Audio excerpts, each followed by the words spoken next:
ஒரு முதலமைச்சர் ஸ்டாலின் அவர்கள் 5 ஆண்டு காலம் தமிழ்நாட்டை ஆட்சி செய்து அவர் மட்டும் அவர் குடும்பம் மட்டும் நல்லா இருக்கிறாங்க. தமிழ்நாட்டில் இன்று மிக மோசமான ஒரு ஆட்சி.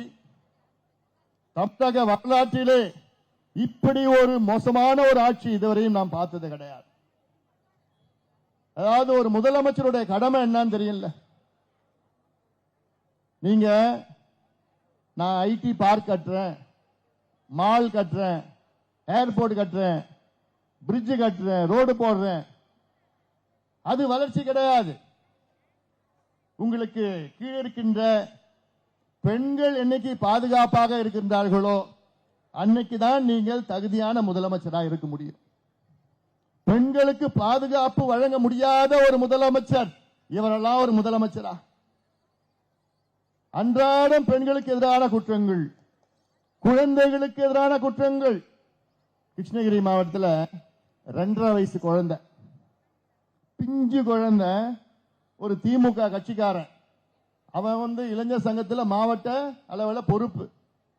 அந்த 2.5 வயசு குழந்தைய பாலியல் வன்கொடுமை செய்து கொடூரமான முறையிலே கொலை செய்த சம்பவம்.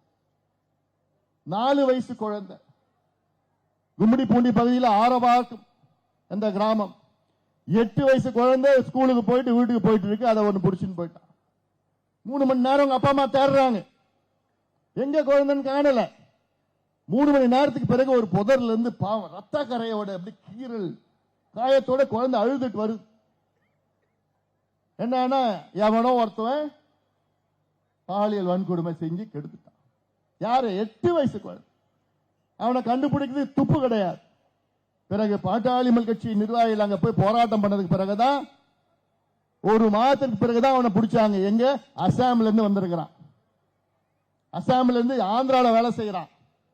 அவன் சொல்றான், நான் திங்கக்கிழமையிலிருந்து வேலைக்கிழமை வரைக்கும் நான் ஆந்திராவில் வேலை செய்வேன், வெள்ளி சனி ஞாயிறு தான் தமிழ்நாட்டுக்கு போயிடுவேன்.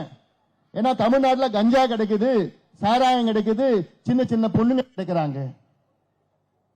இதுதான் ஸ்டாலினுடைய ஆட்சியினுடைய லட்சணம்.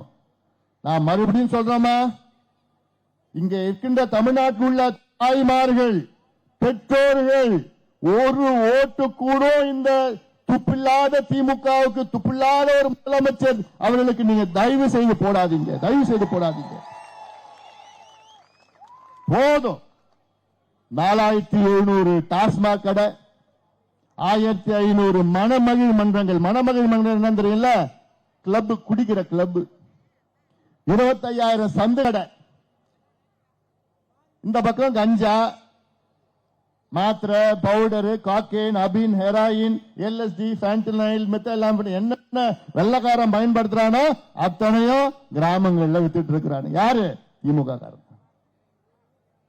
அதனால இந்த தலைமுறையை நாசப்படுத்திட்டானுங்க.